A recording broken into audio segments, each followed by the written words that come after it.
New Democrats received around 1.2 million votes. That is just 6.3% of the vote. This translated into the NDP losing 17 seats in the House of Commons. They managed to hold on to just 7 seats. And one of those 7 seats belongs to one of the remaining MPs. That's Heather McPherson, the first re-elected NDP MP for the riding of Edmonton-Strathcona. And Heather McPherson is going to join me now. Heather McPherson, it's good to see you. Thank you for being here. I know that was a disappointing result for you, your caucus, your leader the other night. What message do you take from what happened? Well, yeah, it was a disappointing night. Of course it was for all of us. We had hoped to bring more New Democrats to Ottawa, and so yeah, we were disappointed. That said, I think we all know that this election was very unique. It was an election that was based on fear. People were choosing to stop things from happening rather than to vote to build something. And frankly, sometimes that's not easy for New Democrats. You know, this was something where we heard time and time again from the Liberals, that same old playbook where they say, you know, we need you to vote for us to stop the scary Conservatives. And what happened in a lot of seats, certainly in my province, is that they got Conservatives and they split the vote. It's interesting, though, in places like here in Ontario, southwestern Ontario, you know, a lot of the NDP vote went blue, right? They abandoned sort of the party traditionally associated with Labour, but went to a party that's been aggressively courting private sector union workers. I mean, what does that say to you about where the core constituency is for your party right now? If the Liberals can get a lot of urban progressives, but then the Conservatives can get sort of the working class trade union sort of voter. Oh, you know, I still believe that the New Democrats are, of course, the party for the working class. We are, of course, the party for workers. You know, it is true that with a ton of money and a lot of advertising, Pierre Poilievre tried to cosplay as a working man, and I think people are going to see through that, and that's not going to be the reality. And you know, we're going to come back. We're going to be stronger. The New Democrats have 7 of us going to Ottawa, and we wish there were a lot more. But those 7 are some of the fiercest, strongest members of Parliament in the last Parliament, and we are going to hold the government to account, and we are going to show Canadians that what we need right now more than ever is a Democratic Party, a new Democratic Party that you know, does hold the government responsible, that isn't just there to pick fights and make slogans and do rhyming, but is actually going to hold the government accountable to the promises that they made to Canadians. But you're going to hold the government accountable, but without official party status, with the loss of your leader, without the leverage of the supply and confidence agreement. You know, what holds a minority government, I guess, to account is the threat of the parliament falling and going to an election. I don't think there's any real appetite for that. So, I mean, how do you see that happening in this new parliament when you won't even be guaranteed an opportunity to ask a question in question period every day or a seat on a committee? Yeah, I mean, David, listen, we've got our work set out for us, absolutely. But don't forget, there were 25 of us in the last Parliament, and we got dental care through. We got a pharmacare framework through. We got anti-scab legislation through. You know, we pushed the government to do so many things with 25, and absolutely, it's going to be a lot of work. But people don't become New Democrats because they're afraid of work. You know, sure. We're fighters, and we're going to come back, and we're going to be there, and we're going to be in Ottawa.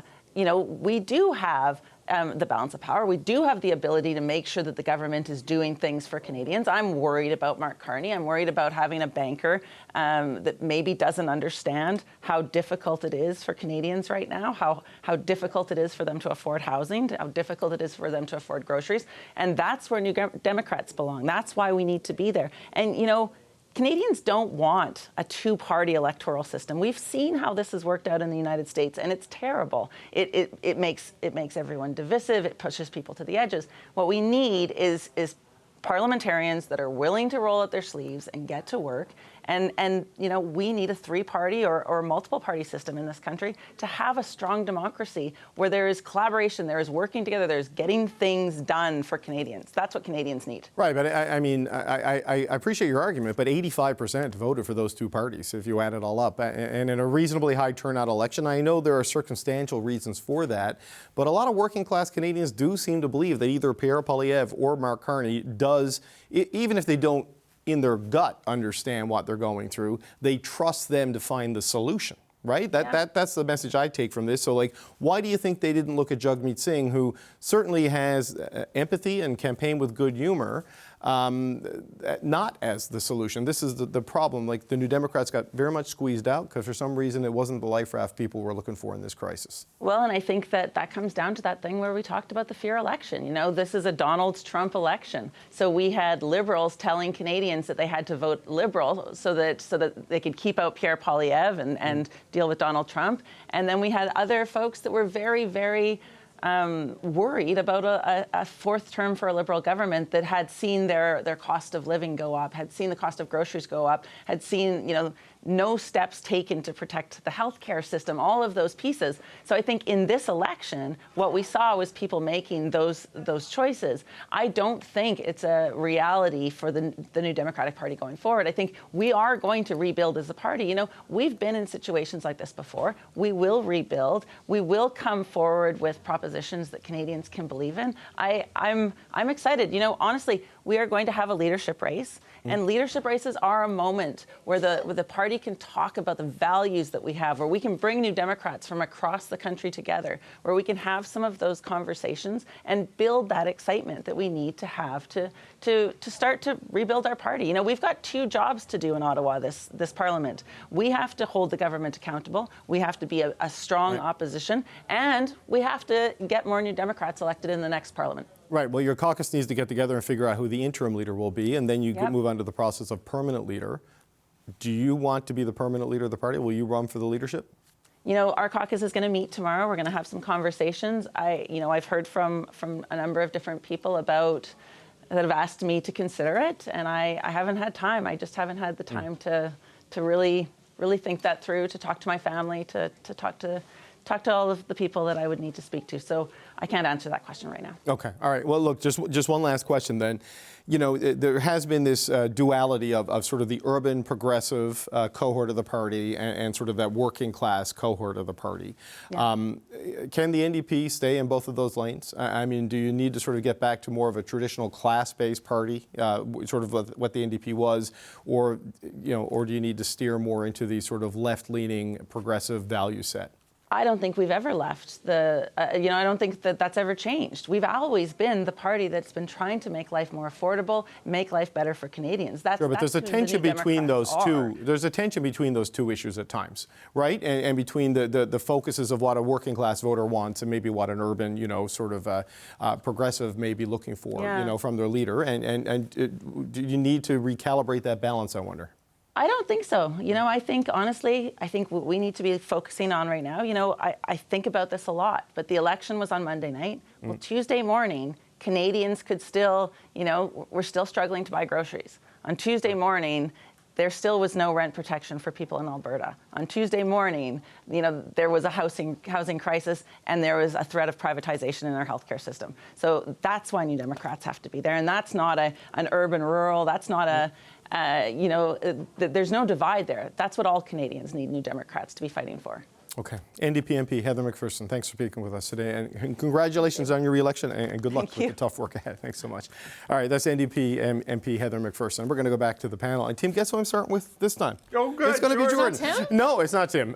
Jordan, I know it's been a tough week, right? Like Mel Richer is a panelist as well and a good friend, and she was with Jagmeet Singh to the bitter end, and there's a lot of loss there. Though he campaigned with great spirit right up until the bitter end, was dignified in his speech on Monday night. But what the heck does the party need to do now? I know there's optimism about a rebuild, but that's not guaranteed just because it happened in the 90s. Yeah, I mean, look, the results are devastating, and I don't think it serves anybody to understate that. To be shut out of Ontario for the first time since the late 90s, this is a huge problem for the party. I think that, it's correct to say that there are external factors that conditioned this election that were really unique. So the Trump factor and also Poilievre as a push factor for a lot of progressive voters. But we did lose votes to the Conservatives, particularly in key areas in southwestern Ontario. And we have to look at why. And I think there are a few reasons for that. Those voters tend to be voters that are concerned with affordability issues, cost of living, things like housing, strong healthcare system. Those are issues that really resonate with them. Well, over the last couple of years, the Conservatives were very successful in connecting with those voters. They spent a great deal of money to do that. They also spent a great deal of money to attack Jagmeet Singh and the NDP and undermine that connection Like $3 with million those bucks, voters. right? Exactly. So I think that played a part in it. I mean, it is true to say that the NDP campaigned very much on those issues, but their megaphone was very small leading up to the election. They were not able to compete in paid media leading into the campaign, which left them at a real disadvantage. So part of it is making sure that it's very clear when the NDP speaks to working class voters what their priorities are. And that does mean that there is sometimes some tension with those issues that excite the activist base, but confuse that message with those voters. And so that is going to have to be part of the party's conversation and rebuilding. But like, I have a question. Like Heather McPherson mentioned it there about rent, and Jagmeet Singh was promising national rent control. You can't do that. Like, you need the provinces to do that. Like, that's a provincial issue, but right? David, most voters are not walking around with a copy of the Constitution to understand the separation of powers, I understand right? that. But you know, if you're going to be credible in the pitch for government, you have to Sure. have issues you can implement, I right? think that the challenge was less specific policy issues. In fact, if you look at the polling, a lot of the policy issues and the things the NDP raised were resonating with voters. That wasn't why voters moved away. The reason that voters moved away is because they didn't view the NDP as a viable vehicle to stop Pierre Poilievre or to deal with the affordability issues if they were more sort of NDP conservative switch voters. So those are the two challenges that the party has in front, is addressing those. And absolutely, vote splitting is a problem for the NDP. But the very best way for the NDP to defeat the strategic vote argument that the Liberals advance every campaign is to get back in the business of winning the popular vote. Right. Yeah. So that is the thing that will make the party able to defeat those strategic vote arguments, is becoming more electorally viable in all of those regions. Yeah, I mean, Sherelle, this is the argument Brad Levine was making, that the party needs to decide, do you want to just have balance of power, be a conscience, or try to win, like Jack Layton was intent on when they had their breakthrough in 2011. Yeah, absolutely. And I mean, there was a lot of talk about the external factors and all that. But I mean, Jagmeet Singh himself, he said that, you know, yeah, we could have gone to an election back when the Conservatives wanted it, but, you know, I put Canada first over the party. And, you know, during the campaign, when it, you know, things were obviously weren't looking great, he said, well, let's not give Mark Carney all the power. So it wasn't necessarily a firebrand pitch to people in terms of getting that popular vote, in terms of getting that, you know, vote for us because we want to win, as opposed to let's do the most that we can to hold the government to account and get people what they need. I do think that it was, you know, it was very commendable throughout the course of, you know, Jagmeet Singh's tenure. His push was always, let's help people. And I'm not necessarily here to say I'm going to be prime minister all the time. That's not always the message that he was giving, but I want to do what I can and use the power that I have to get people the help that they need. And they did that. And they're right. Yes, they had 25 MPs and they got, you know, really important gains for people, but they weren't able to capitalize on it. And now, yes, they can do the work in terms of, you know, having the balance of power, helping Liberals get things over the line by pushing their own agenda. But without official party status, that's going to be a lot more difficult.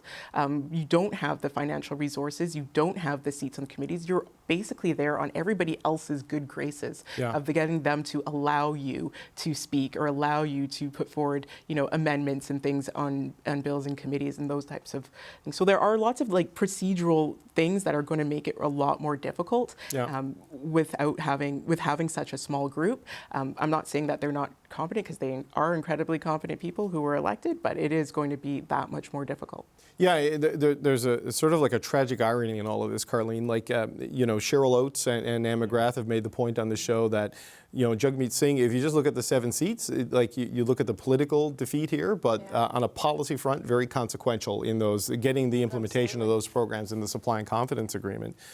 But, you know, they kept the Liberals alive long enough for them to reorganize and rebuild, and then ultimately, you know, push them down to this level by winning this election. Because Mr. Singh was right in his diagnosis that if he had given Pierre Poilievre the election when he wanted it, it was going to be a commanding Conservative majority. It sure was. And look, I mean, I have a lot of empathy and sympathy for where the NDP sit. I remember sitting on shows just like this in the time following 2011 when the Liberal Party was reduced to third party in that election when Harper got his majority, and people were openly questioning whether the Liberal Party would fall apart. You were gone forever, never to come back. Never to come back. 4 governments later. So I'm here to say to my NDP friends, there is hope, and there will be a new tomorrow. But in all seriousness, I do think the challenges are real. Sometimes having a real moment like this, though, can be the catalyst to take a harder look at the changes that might need to be made than you might otherwise if you were just facing a smaller setback.